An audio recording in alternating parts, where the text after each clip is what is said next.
নমস্কার বন্ধুরা, সোনালী স্বপ্ন চ্যানেলের পক্ষ থেকে আমি সুপর্ণা আমার সমস্ত দর্শক বন্ধুদের ভালোবাসা জানিয়ে আজকের এই ভিডিওটি আমি শুরু করছি।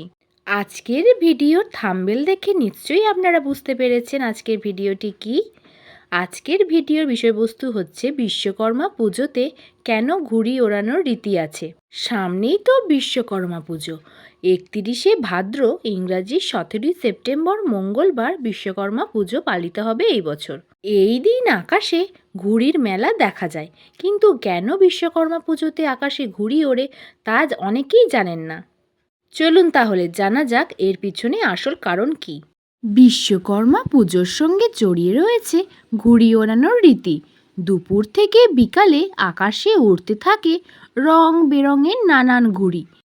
এদিন কত ধরনের যে ঘুড়ি দেখা যায় আকাশে তার ঠিকানা নেই। ঘুড়ির আবার কত নাম, পেটকাঠি, ছাদিয়াল, ময়ূরপঙ্খী ইত্যাদি।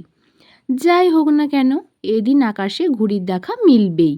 আগে যেমন হামেশায় আকাশে ঘুড়ির লড়াই দেখা যেত, এখন এই দিনটিতেই মূলত ঘুড়ি উড়তে দেখা যায়। যে বছর এই দিন আকাশের মুখ ভার থাকে, বৃষ্টি হয়, সেই দিন বাড়ির কচিকাচাদের মুখ ভার হয়ে যায়। বৃষ্টিতে কি আর ঘুড়ি ওড়ানো যায়? কেন এই দিনটিতে ঘুড়ি ওড়ানোর রীতি আছে, চলুন তাহলে জানা যাক। বিশ্বকর্মা ঈশ্বরদের জন্য তৈরি করেছিলেন উড়ন্ত রথ। সেই রথের কথা স্মরণ করেই এদিন আকাশে ঘুড়ি ওড়ানো হয়ে থাকে। আগে একটু জেনে নেওয়া যাক দেব বিশ্বকর্মার বিষয়ে। পুরাণ মতে বিশ্বকর্মা হলেন দেবলোকের কারিগর। অন্যদিকে ঋগ্বেদ অনুসারে তিনি হলেন স্থাপত্য এবং যন্ত্রবিজ্ঞান বিদ্যার জনক। তিনিই নাকি কৃষ্ণের বাসস্থান দ্বারকানগরী তৈরি করে দিয়েছিলেন। শ্রমিক থেকে ইঞ্জিনিয়ারদের জন্য এই দিনটি ভীষণ জরুরি। আর এই দিনেই বহু বছর ধরে বাংলার আকাশে ঘুড়ি ওড়ানোর রীতি আছে। 1850 সাল থেকে বাংলায় বিশ্বকর্মা পুজোর দিন আকাশে ঘুড়ি ওড়ানোর প্রচলন শুরু হয়। বাংলার বেশ কিছু ব্যবসায়ী নিজেদের অর্থ এবং প্রতিপত্তি দেখানোর জন্য এদিন ঘুড়ির সঙ্গে টাকা বেঁধে আকাশে ওড়াতেন। এমনটাও শোনা যায় যে জমিদার থেকে রাজারা নাকি টাকা দিয়েই একটা আস্ত ঘুড়ি বানিয়ে ফেলতেন। একটা সময় ছিল বর্ধমান রাজবাড়িতেও ঘুড়ি ওড়ানোর চল ছিল। বর্ধমানের রাজারা নাকি পাঞ্জাব থেকে এসেছিলেন, আর পাঞ্জাবে ঘুড়ির উৎসব বেশ জনপ্রিয় ছিল।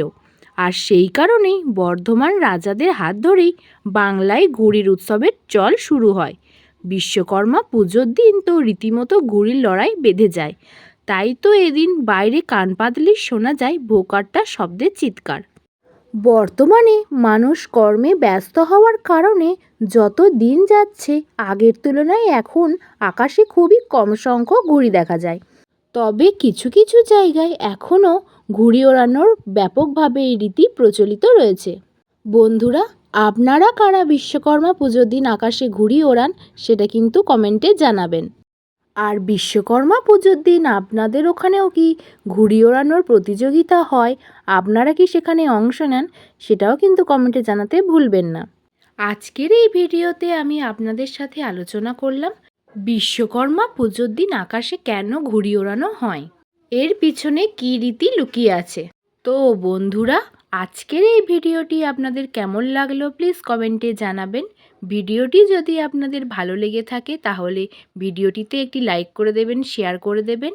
আমি মূলত আধ্যাত্মিক ভক্তিমূলক কাহিনী, পৌরাণিক কাহিনী, পূজার্চনা ও নানান অজানা কাহিনী সংক্রান্ত ভিডিও দিয়ে থাকি।